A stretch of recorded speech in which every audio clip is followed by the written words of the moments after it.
Welcome to today's web chat about sports medicine. Thank you for joining us. My name is Ed Bottomley with the Michigan Medicine Department of Communication. Whether you're a weekend warrior, in a rec league, or playing at a competitive level, injuries are part of the game. Today is the first in a 3-part Facebook Live series on sports-related injuries. And in this web chat, we're focused on injuries to our bones, joints, muscles, and tendons that occur because of a person's involvement in some type of sport. So whether you play an occasional round of golf, are involved in a recreational league, or are playing at a competitive level, injuries will happen. Now, we'll introduce our panelists in a moment, but first, I think it's the perfect time for a few housekeeping items. You can submit questions at any time, even now, for our panelists to answer during the Q&A portion of today's chat. Questions can be submitted by commenting on this video, but please note that if you do comment, your name or your profile name will be visible to others participating. Now, if you prefer a more anonymous option, you can send a private message to us via Facebook. If you can't stay for the whole chat or want to share the recording with a friend, a video of this entire Facebook Live will be available on our Facebook page later today and also posted to the Michigan Medicine YouTube channel soon after. Now, let's meet our Michigan Medicine sports medicine experts and let's learn how we can get back in the game. So I have with me today 2 physicians, Dr. Jeffrey Hausner, Dr. Andrea Agason, and a physical therapist, Corey Snyder, on the end there. If we could start with the introductions. Dr. Hausner, if you could go first. Sure. I'm Jeff Hausner. I'm a primary care sports medicine physician here at Michigan Medicine, also one of the team physicians for the University of Michigan Athletic Department. I'm Andrea Agason. I'm one of the sports medicine physicians in the Department of Physical Medicine and Rehabilitation here at Michigan Medicine, and I'm a team physician at University of Michigan Athletics as well as Eastern Michigan University. My name is Corey Snyder. I'm a physical therapist, board certified in sports and orthopedics, and I manage med sport physical therapy. Fantastic. So let's get started with a first question, which is defining sports medicine, before we get into any of our other questions. So why seek a sports medicine specialist in the treatment of an injury, and what makes the care different? Let's take these.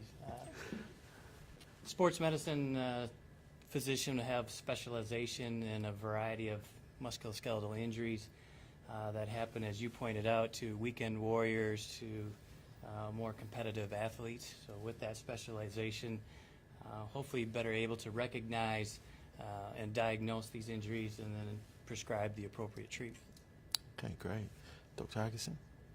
Additional to that, a sports medicine physician can help get you back to whatever athletic activity you're trying to get back to, or even sometimes work can be more of an athletic activity. So it really helps kind of bridge the gap between that injury and returning you back to real life. Fantastic. And I think physical therapists, athletic trainers, our physical therapy teams provide support to the sports medicine physicians. We help identify and develop treatment plans for certain conditions that are related to sport, but also injuries related to daily life too. Okay, now let's talk about some of the questions that we have. The relationship between sports and injuries, for starters. Does the level of participation, occasional versus active, affect the chances of an injury? So I see, so yes, sometimes the occasional athlete, especially if they're not necessarily trained for the sport or activity that they're performing, often is a little bit higher risk of both overuse injuries and sometimes an acute injury. Athletes who are more active and are playing more consistently also have risk for overuse injuries, but perhaps for a different reason because they're overtraining. And then all of them have risks for acute injuries. It's hard to prevent sometimes. Great. Good stuff, good stuff. Our next question, what about the severity of an injury? Does the level of participation affect the severity too?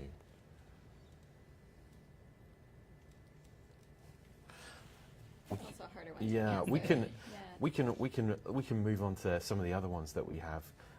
We have a question about, do the number of years involved in sports affect the chances of injury? So I think the amount of exposure you have to a sport or activity definitely can increase your risk. We know that athletes that or non-athletes that practice on a frequent basis, just being out there, using your body and challenging yourself can be at greater risk for an injury just by being exposed to the sport. But I do think that as your level of competence in that sport improves, there is some balance point where the risk factor is a little less. So. There is research out there that shows, particularly in the running population, that novice runners, as we'll call them, are more at risk for injury as opposed to more experienced runners. So hopefully that addresses that question. The other couple of questions we have in this category, do the types of injuries differ as we get older, and does gender play a factor in injuries? Certainly. Probably the easiest one that comes to mind as far as gender is, and everybody's probably well aware of ACL injuries, and the risk for ACL injuries in women athletes is much greater than in men. Probably 7 times the risk in comparable levels of competition, and probably for a variety of factors, many of which we think we know, some of which we don't know. It's very interesting. Yeah. Some of the other injuries are a little less dependent or have less variation between gender. So I would agree ACL injury is probably the most well-known one that we're seeing. The other part of the question was age of the athlete, I believe. Yes, Yeah. indeed. Certainly you can segment out our pediatric populations, and because of primarily growth plate, there's different set of injuries that we'll see because of the risk to the growth plate as opposed to us as we get older, more of a strain to muscles, ligament, tendon as opposed to these growth plates. I think we see a little bit more of the overuse injuries and issues with degenerative problems like osteoarthritis as you get in the older populations as well. Also, tendinopathy as we age becomes more common, so issues of tendinitis developing into a more chronic problem. Should we maybe expound on that tendinopathy phrase, because that hits the Please do. that's a common question, because tendinitis has that term has been around for many years, usually to indicate something that's painful in your tendon, but more recent literature is going to point towards the problem of the tendon being more of a degenerative problem as opposed to inflammation, as tendinitis would indicate. The term of tendinosis would be degenerative, and then this tendinopathy term basically means any disordered tendon that is now causing a problem, whether that be pain or loss of function. So what we can still term tendinitis is probably better termed this tendinopathy, with treatments that can be modified knowing the etiology now of these tendon injuries, less so of an inflammatory problem, the itis component, and probably more of a degenerative process, which pushes us even more so towards the physical therapy and to try to stimulate some healing in this tendon injury, as opposed to just always throwing an anti-inflammatory at it, which can help with pain. We probably got to get down to helping that tendon heal a little bit better, which our therapy colleagues are very good at helping us out with. Yeah. So the main focus becomes more of a strengthening and strengthening in a specific way rather than those anti-inflammatory medications. Great. Thank you for expounding on that. Corey brings up the question. I like it when it works like that. Right. So here's my next question. If someone isn't involved in a sport and has an injury, can they still get care from a sports medicine provider? Absolutely. Many people have jobs or just day-to-day life that they end up having similar, if not the exact same injuries as their athletic population. So a lot of times thinking of trying to modify their daily life, just like we would take somebody out of their practice if they're an athlete, we might have to take them out of part of their work or part of their job to make them heal. So it's actually the same approach, and so a sports medicine physician and a sports medicine rehab team can be very helpful for athletes as well as non-athletes. So, A majority of the patients I see, many might not consider to be an athlete, but because of a joint pain, as Andrea mentioned, will start interfering with life, things that they do at home, the gardening, or things at work. So absolutely, you don't have to be a Olympic level athlete to see a musculoskeletal physician or provider, because a lot of joint complaints bring folks in that need to be evaluated. Absolutely. thank you for that. I think that was an important question too. So let's look into types of injuries. Next question that we have coming up: what are some of the most common sports-related injuries you see in clinic? So I see a lot of tendinopathies, as we discussed. I see a lot of what we term overuse injuries, whether that's involving the muscle, the tendons, the ligaments, more often the tendons for most of these patients, as well as degenerative disorders like osteoarthritis. That's primarily mostly what I see. And then other people, I think, Jeff, you'll see probably a little bit more acute injuries often, but often also the ones I'm seeing as well. I think we're seeing a lot of the same, because it's so prevalent. Yep, absolutely. People are, and it's hard to even lump it into overuse, but you see a lot of shoulder disorders from, I just tell people use. And they'll even say, oh, is it because I'm old, I'm getting too old? And I'll say, well, no, it's just, X number of years of use of that shoulder, and for a variety of reasons. Biomechanically, we think that either that joint starts to wear out or the tendon starts to wear out. So far and away, that's probably still the more common injuries that I see. It can be the arthritic knee that somebody's is moving along fairly well, and then one day up jumps this painful swollen knee.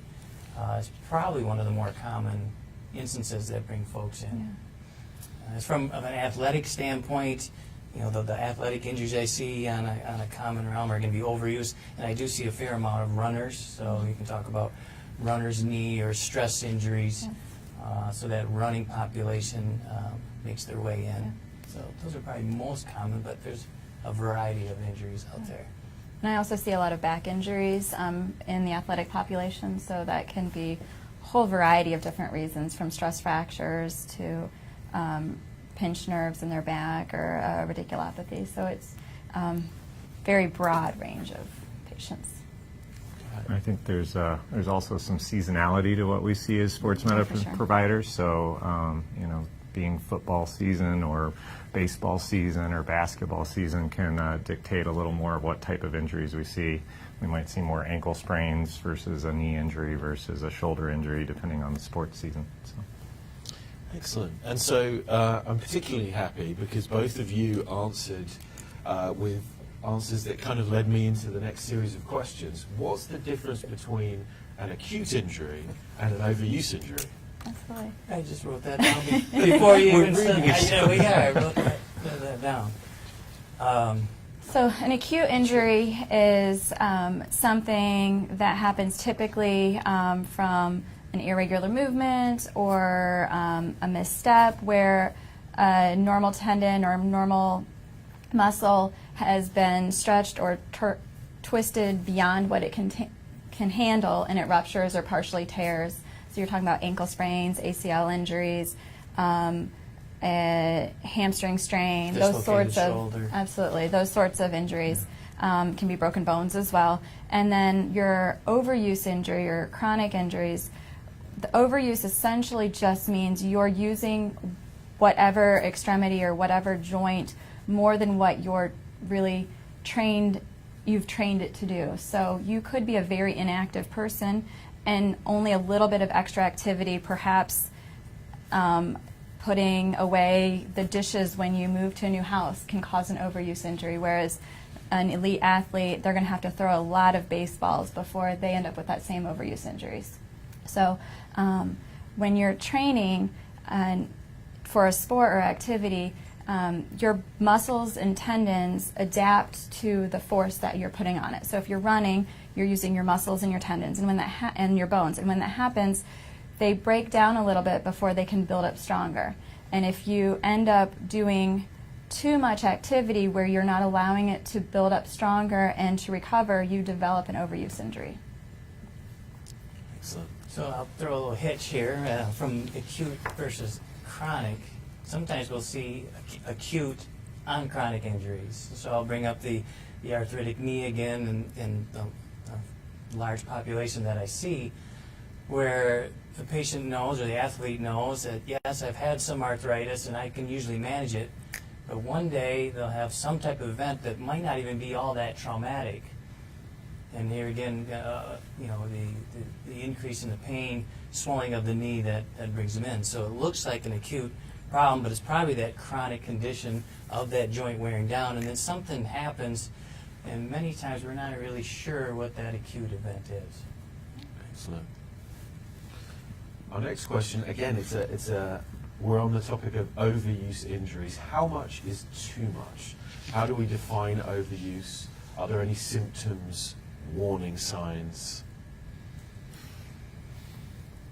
That's difficult for me because, well, at least for me, as I think of it right off the top here, is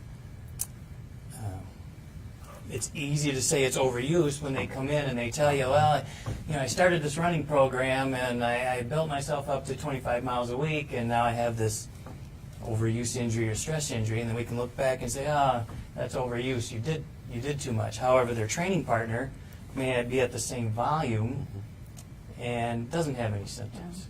So just off the top, for me to answer, that's hard going forward to say what overuse will be, because every injury is different, every athlete's different based on the stresses that they're placing on the body. Sounds like starting a dialogue with you is the important aspect, right? You know, so you can assess all of these different factors. Sure, and with a lot involved, either whether it be a pre-training rehabilitation program or a trainer that'll help them with their progression of their exercises. So again, a lot of factors that are involved to their training regimen. And with those overuse injuries, it's important to consider what they're doing throughout their whole day. So I've seen lots of people who haven't really they've increased their running just like we asked them to, but they also happen to be standing on concrete for an extra 10 hours that day for that week because their job changed, or they went on a trip and ended up walking an extra 6 miles a day on top of their running schedule, and that put them over the edge for that overuse injury. So there's a lot of factors that go into that, and probably more than we're fully aware. I'm sure sleep plays a role in that. Their nutrition plays a role in that. So if they're not optimized in those ways, they're going to be more prone to those overuse injuries than their training partner. Excellent. And you know what, Corey? We actually have a question for you. Sure. Is therapy different in rehabilitating an acute injury versus an overuse injury? Definitely, I think so. I think our rehabilitation teams have a very different approach to an acute injury, where we may be looking initially to calm that injury down, so to speak. So there's an inflammatory response that generally happens with most acute injuries, or we might be relying on our colleagues to advise us on how to immobilize it appropriately. And so that changes from the acute state to a more chronic state, where perhaps somebody still has full use of their limb or their knee, and then we're actually trying to load it or challenge it more to initiate a healing response. So there's a continuum with both acute and chronic injuries, and so that's where we rely on Jeff and Andrea to help guide us a little bit, and then we go to our techniques and skills to help push the patient along. So, And you may have different ways to help with their pain control as well, from the acute injury versus chronic, yeah, trying very to get much that so. pain calmed down so that you're able to implement those rehabilitation exercises depending on where they are and progressing with that acute injury versus the chronic injury. Exactly. Just like you may, prescribe a different medication or a different type of treatment, we will adjust what we need to do to help make the movement or getting back to action as most comfortable as possible. So. One of the things I find particularly helpful for acute injuries with our physical therapists is they can start the athlete or even non-athlete into some exercises right away that actually aren't aggravating their pain. So they're kind of jumping ahead to their recovery right away, where if they didn't see a physical therapist, they may be more likely to kind of rest and to not do those initial rehab steps where they are kind of behind the eight ball a little bit. I see plenty of patients who recommend physical therapy and they say, oh, I don't want to do that, it's going to make it worse. And I'm like, no, that's how we rely on the expertise of Corey and his crew to do the exercises that aren't going to aggravate it. So it's very helpful. Thank you. I think that's an important point too. Good This question might be a tricky one. Besides the obvious symptoms of an injury, what are some of the more subtle symptoms we should look for? Well, I don't know if this quite answers it, but many times they'll base their diagnosis or their treatment based on how it affects them functionally. So yes, pain can affect you functionally, or loss of strength can affect you functionally, but as we're seeing patients and athletes, you try to get an idea exactly how is it affecting their training, or as we mentioned before, their work schedule, or things that they do. So I try to keenly interpret exactly what's going on in their life, because a knee pain or a knee injury is going to affect everybody differently. So I guess I'm more based on how it's really affecting them functionally. I would agree with that. Go ahead. No, I was just going to say, I think, starting that dialogue with the patient and gaining some insight from their history about, what does the pain feel like, how frequent is it, how intense is it, doing a little problem solving in a relational sort of way to try to get more to the crux of what the problem is, and then we can better advise on the next steps and maybe even how to reduce the symptoms without initiating anything dramatic from a medical intervention standpoint.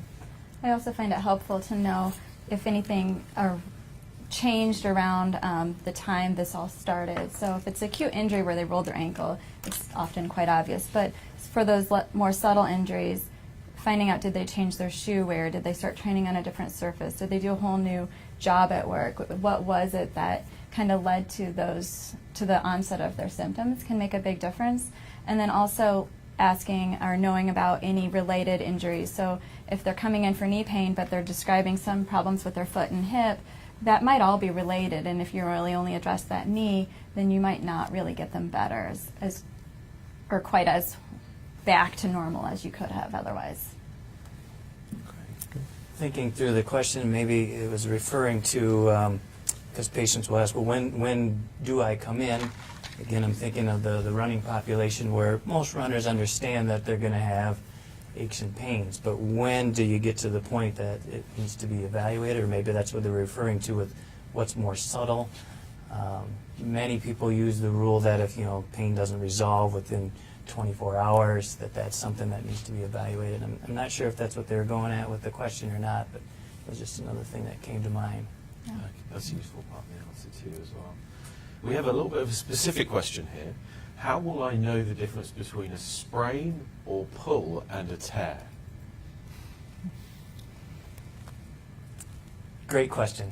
So, yeah, if it's often, but not always, if you have structures that are torn, you're going to see a little bit more bruising, hematoma, some black and blue discoloration of your skin. You might end up with some swelling to go along with that.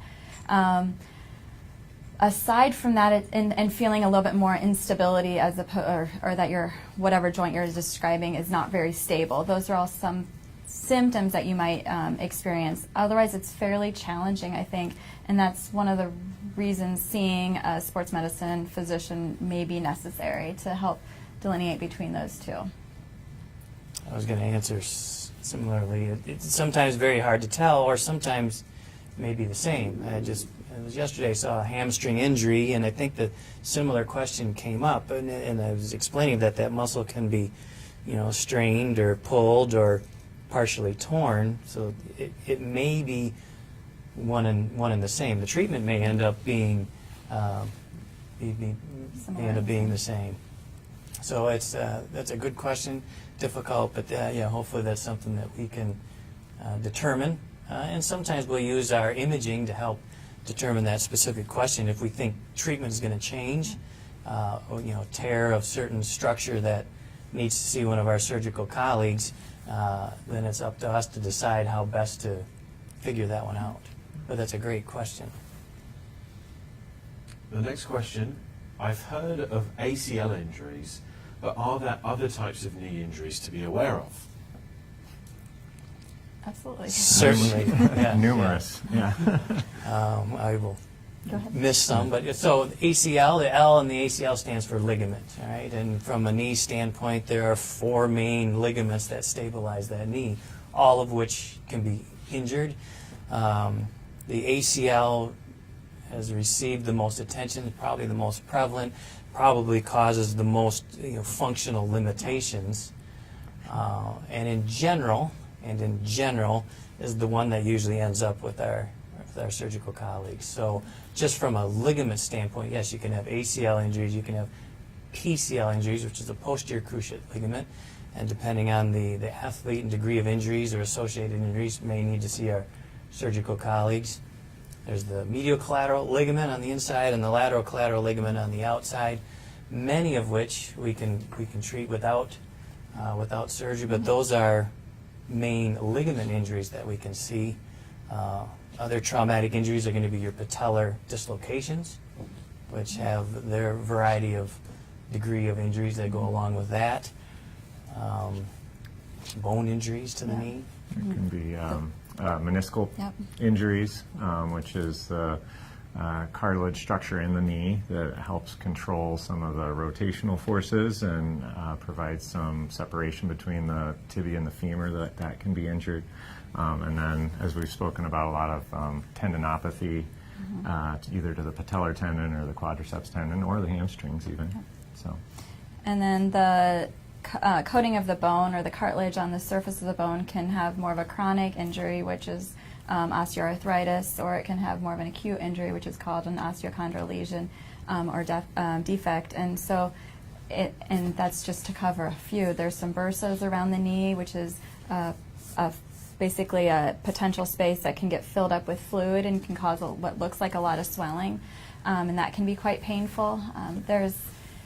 We could keep going on. I was going to say, I was just going to say, if you open up an anatomy book and start following the arrows, sometimes it gets quite exciting trying to figure out which one of these arrows is pointing to the causative problem. I would just throw in one other thing. We sometimes focus on the injury a lot, but I would suspect we would all tend to agree if people live a very active and healthy lifestyle, keep themselves strong, flexible, and mobile, hopefully the risk of those type of injuries is low. Oh, so you just opened the book on prevention, didn't you? I just heard that. Oh my! Right. So it's interesting. This is the next question is something that I've heard this term used a lot, and I'm sorry to say that I would love to hear your answer to this too. So what are shin splints? Why do they happen, and how do you treat them?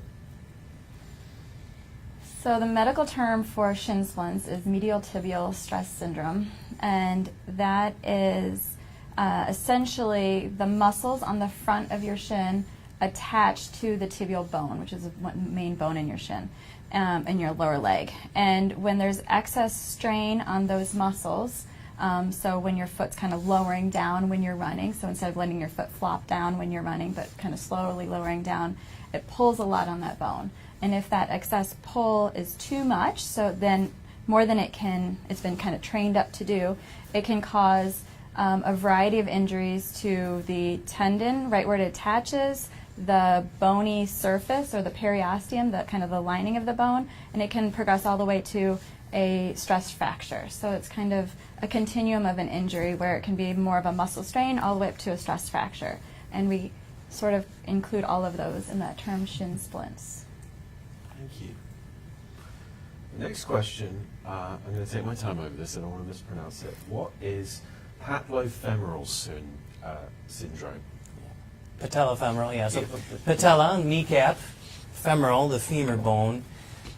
Syndrome, to be honest, whenever we tack the word syndrome on anything, we're not quite exactly sure all of what's involved. But the patellofemoral syndrome is a cause of anterior knee pain that we can see in athletes. We see it as part of runner's knee, and it can encompass a variety of problems causing anterior knee pain. The causative factors we think are involved, the usual term is a maltracking of that kneecap or that patella. I think there's a lot more involved in that biomechanically, but the thought is if that kneecap is not tracking correctly, whether it's shifted a little bit or rotated a little bit or tilted, that causes abnormal friction or rubbing where that kneecap glides back and forth on the end of the femur bone in a little groove we call the trochlea. And it can cause anterior knee pain. Usually not traumatically related, usually more overuse related.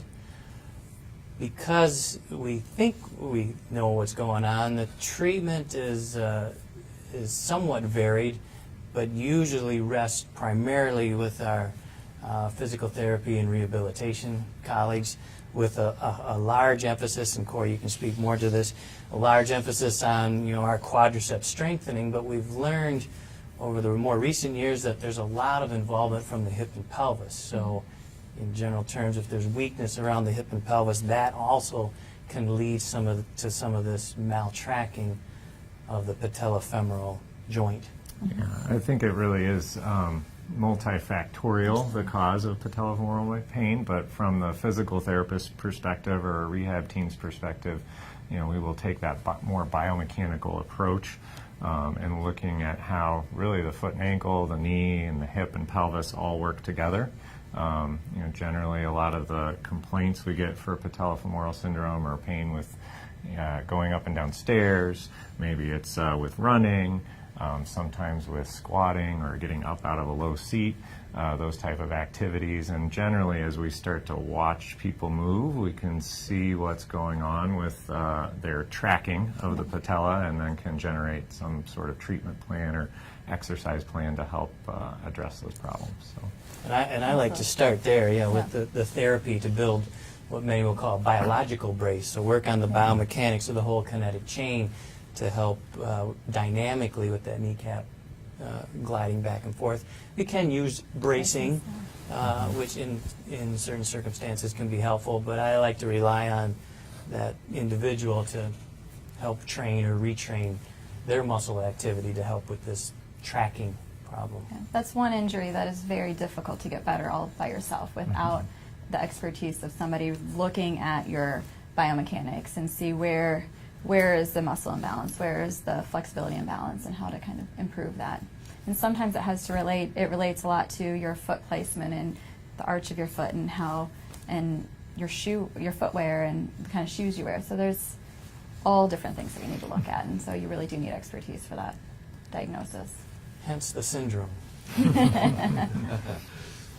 The next question we have, this is about shoulder dislocation. What are the symptoms of a shoulder dislocation? So shoulder dislocation is fairly obvious for most people to see.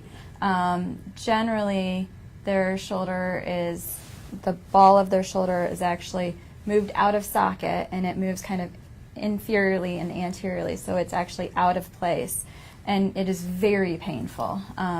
Unless somebody has dislocated their shoulder numerous times, they can rarely get it back in themselves. So it's not something where there's rarely a question of whether they dislocated it. Frequently they'll have to see an athletic trainer on the sideline or have to go all the way to the emergency department to get it relocated. Often their arm will be laying at their side and it's very difficult to move. Practically all of those are going to be, as Andrea mentioned anterior dislocations. There is a tiny, tiny subset of these posterior dislocations that happen in very rare cases, but the same presentation is going to be there. It's going to be painful. It's going to look different. It's going to feel different. You're not going to be able to move it. But the posterior dislocations are sometimes harder to spot, but they fall into that same shoulder dislocation discussion. Fantastic. Next question we have up, what is female athlete triad? Want to take this? I was going to give it to that woman on the panel. The female athlete triad has actually been renamed REDS, Relative Energy Deficiency Syndrome, so back to the syndrome. But the triad is going to fall under a history of eating disorders, osteoporosis, and stress injuries. Energy available. Well, that's Yeah. from the energy Yeah. deficiency syndrome. So essentially, between their their energy expenditure exceeds what they're taking in, and that more or less steals nutrients from the bones, and that makes those bones much less resilient and more likely to develop stress fractures or stress injuries. Did I mention menstrual irregularities? Yeah, That's so just they'll right. have a Just took me a lack while. of menstrual period most often, which is difficult to know if somebody's taking oral contraceptive. Thanks for that. So we have a lot of a wide variety of questions. The next one's particularly interesting. Can you get an injury from participating in constant or competitive video gaming? Yes. Yeah, it's called Nintenditis. I That's from actually, long ago. I don't know if they even know what Nintendo is from long ago. But that's a long. I recently had an overuse injury, a patient where her thumb joint was, she had some arthritis in her thumb, and she was aggravating it from playing video games. Wow. So we had to cut back on the video games a little bit, and then we also had to, we got creative and adapted her, I'm not a video gamer, her console, so that she was playing it slightly differently so it wouldn't aggravate her thumbs as much, and we also braced. So there's options out there, but yes. So you took away her video games. I limited her video games. We changed to a more active video game, actually, is what we did, Okay. to encourage exercise. You didn't allow her to have dessert until she was. No, we didn't go that way. Oh, you didn't do that. Next question we have, what is pre-patellar bursitis? You I you alluded mentioned to it bursas earlier. before. Yeah. There's a bursa right on the kneecap, really, and it's when you kneel a lot. So we see that frequently in people that may lay tile for a living, or doing any job really where you're kneeling a lot on harder Gardening. surfaces, gardening Our as well. wrestlers. Anything where you're going to be kneeling, you can end up irritating that bursa, and it swells up, and it really makes your kneecap just look really, really swollen and enlarged, and it's very painful, mostly when you bend your knee. That's when it hurts the most. And the treatment really is to stop kneeling, and sometimes limit how much you flex that knee or bend that knee, just so that you're not aggravating it as much. We try really hard not to aspirate or take that fluid off, but sometimes it is necessary. Most of the time it can calm down without that. The concern is sometimes people can get it infected, and so if it's an infection of that bursa, the treatment is vastly different than if it's just swollen but not infected. Yeah. Looks just like a water balloon sitting Yeah. right on top of your knee. So it's pretty impressive, but typically resolve on their Yeah. own. Okay, excellent, thank you. The next question we have, what happens during an Achilles tendon injury? I'll let you take this one. From personal experience, from the patient's gosh. standpoint, yes. So I did rupture my Yeah. Achilles tendon. You were there. was I there. forgot about that. I was there. Playing basketball. I believe you were Pregnant. pregnant at the time. Sure was. What happens so anatomically, and I was just having this discussion with somebody the other day, and they said, did you have problems with your Achilles tendon prior? Did you have any pain or tendonitis or tendinopathy leading up to that? Which I did not. So we were playing basketball, which is a common mechanism for the injury. I was mid-40s at the time. I just did a push-off, and for me it was more like a thud. The medical textbook would say it's more like a pop or a snap, but it was a thud. And as she can attest, down Went I down. went, and We all knew immediately I what knew happened. exactly. Immediately, yeah. I didn't want to believe it, but that's what happened. So yeah, the tendon basically exceeded its tensile strength, and the other question about strains or pulls or tears, the tendon tears in two. So frequently, patients will have some vague aches and pains in the back of their calf or down by their heel bone, and it's uncomfortable, especially maybe in the morning when it's stiff. Once it loosens up, it's a little bit less stiff, and that makes us think there might be a little bit of tendinopathy or degeneration of that tendon preceding the Achilles rupture. And then, unfortunately, Jeff did some of the things that we tell people not to do, which is go out for exercise where you're going to be cutting and changing positions abruptly without warming up and stretching adequately. So We were under a time constraint. were. I wonder who asked that question. Probably somebody who was there who knows the answer already. So I wonder, we're going to have to check the books later on who asked that question, because we have access to that, right? I Yeah, think yeah, that was we do. pointed. But happily, You know you're what? surrounded by a phalanx of fellow sportsmen. Yeah, but it still didn't matter. It still hurt, right? I could have been by a whole team of orthopedists, but it still hurt. Yeah. And that was, you know, Okay. that was the injury. So that's what So what that happens. does need medical care immediately, quickly, so that you can determine the severity of the tear and what your treatment options are. You don't want to wait for a long time, because that does eliminate some of your treatment options. Okay, thank you. The next group of questions we put together under the how to treat category. What can I do for an injury at home? I know that's a little bit of a broad question, but what can I do for an injury at home? So acute injuries are kind of a new injury that pops up all of a sudden from twisting, turning, bending, or doing something unusual. Ice can be probably one of the helpful things. Rest, elevate. We try to elevate any extremity that might be swelling up above the level of your heart, and modify things that might be aggravating it. If that's good, sometimes we try to maintain the range of motion of whatever that joint is. So if it's your ankle, trying to do some gentle movement of the ankle, not just to get it really stiff. If it's not getting better quickly, then it's hard to say. Every injury has a different treatment plan. So finding somebody that can evaluate it a little bit better might be necessary. Yeah, and maybe a more extreme case or something, you might want to immobilize it, or if you for sure can't walk or ambulate wherever you need to go, that's a good reason to seek care urgently. So. Actually, the next question is a little bit of a spin-off. You mentioned ice, Dr. Atkinson. Is it better to use ice or heat for an injury? The actual answer is we don't really know.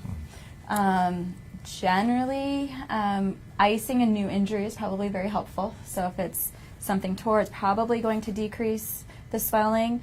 There are some people out there that think that's actually a bad idea and that the inflammatory process is necessary to heal it. So there is a competing research for both ends of that spectrum, for basically heat and ice. My advice to patients is really do what feels the best. So if heat feels better, do heat. If ice feels better, do ice. I do try to stay away from heat in that first 24 hours, though, because it probably is going to add to swelling.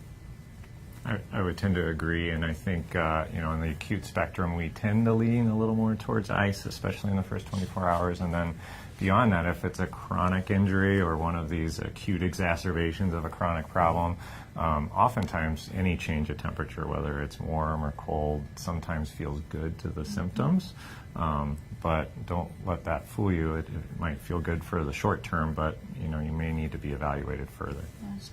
A lot of times I'll have people do heat so that they can be a little bit warmer and stretch, can do some of their exercises. So a lot of times we'll do a little bit of heat before they do some home rehab or something like that. Yeah, I like to debate this topic because we really don't know. I think what we do know from ice is that probably for analgesia to help with pain, and that's helpful. But as far as what we're doing to the acute injury inflammatory cascade, is that good, is that bad?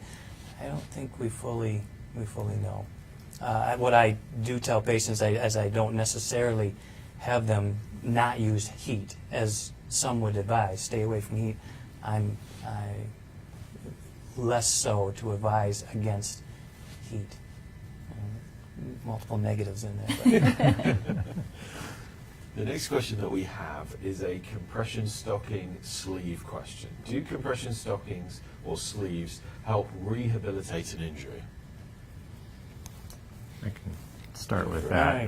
Thanks, Corey. Yeah, no, I would tend to put that in the category of what feels good to you. As far as the evidence that we know about on bigger studies of whether it's using compression for muscle pain or compression for swelling, it's really inconclusive.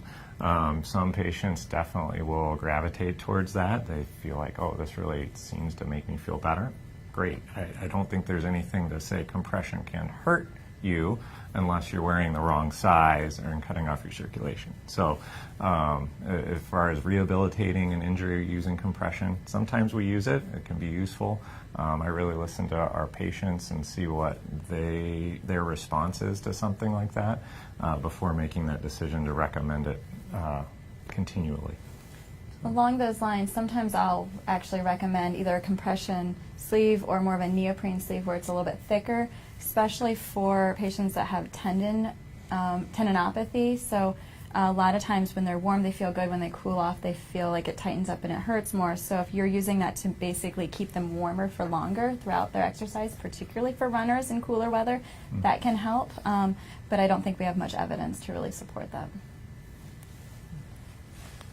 Okay, the next question we have, are treatment plans developed around the particular sport played? Yes. The initial treatment is probably very similar regardless of the injury, but when you're seeing particularly a physical therapist or a sports medicine physician, they're going to tailor the return back to their activity and their rehab to train them for the specific movements they need for that sport. So training for football is going to be much different than training for basketball. Training for swimming is going to be different than training to be a pitcher. Yeah, and I think, as Andrea states, initially when somebody comes in for a sports injury of any kind, we're generally modifying their activity and reducing sometimes the exposure to the sport, sometimes the amount of load that's placed on the joint or the muscle or the tendon. But then once we calm down pain and return motion and strength, we get as close to the sport as we can without actually fully playing it. So, if that involves somebody's shoulder, I might have them be dribbling a basketball in physical therapy, even though I haven't cleared them necessarily to go back to play fully. So. And we'll take the same approach for patients who aren't athletes to get back to their job. So, some people might have to be painting for their job, and they might need actually a rehab plan that's actually very similar to what an athlete who's doing a lot of overhead reaching might need. Yeah, I think it's been alluded to, but many times in a rehabilitation program you'll get to phases, and usually the final phase is some type of sport-specific program. Excellent, thank you. Next question, how do you keep athletes in condition while they are recovering so that they don't lose muscle, endurance, or strength? I stumbled over that question a bit. How do you keep athletes in condition while they are recovering so that they don't lose any muscle, endurance, or strength? So we have them cross-trained to keep their cardiovascular endurance level.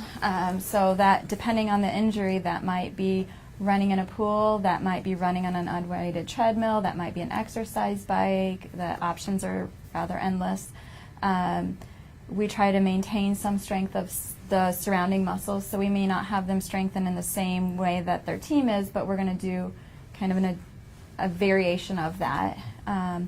And they will most likely lose some sport specialized motor memory.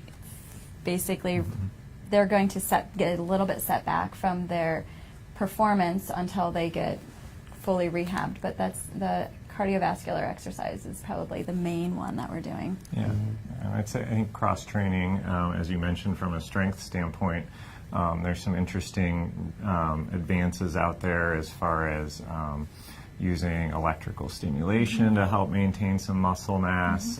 Blood flow restriction is a common thing now, becoming more common. There's still a lot of evidence that needs to be produced on some of the efficacy for some of these, but there definitely are tools that we use. You want to explain what those are? Yeah, sure. Probably most people don't so know. electrical stimulation or muscle stimulation would be the therapy team applying some electrodes to a muscle group or a muscle area and using an electrical current to basically stimulate or create a contraction. And that contraction is completely involuntary by the patient, so it's produced by the electrical current. People get a little nervous about it and freaked out, but other than a little local discomfort, it's really not painful. And it can help stimulate the muscle to maintain its muscle mass without you losing or it creating some atrophy. Blood flow restriction has been around a long time and is becoming more and more prevalent in sports medicine. It involves actually creating a partial tourniquet or a partial restriction of the blood flow to a limb, and then performing some repetitive, very low-level load exercises with that blood flow restriction on, and that also can help maintain some strength and muscle mass. Both of those do need guidance of a sports professional. Don't try that at home. Yeah. Thank you. Next batch of questions, long-term prognosis. Are there any long-term concerns with overuse injuries, especially in children diagnosed with overuse injuries at an early age?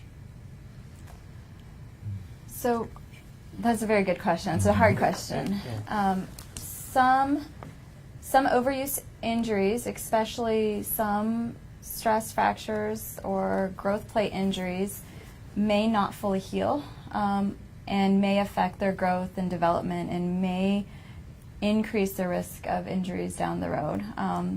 However, there are also lots of patients who had those as children and have no problems down the road. So it's not predictive, but there may be some relationship.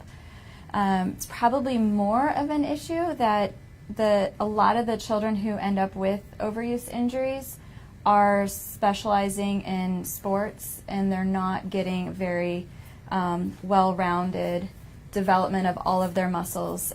So they end up practicing using the same muscle groups excessively and often have underused alternative muscle groups. And so it really leads to more of a biomechanic abnormalities and muscle imbalances that if those don't get corrected over their lifetime, that's going to predispose them to other issues down the road.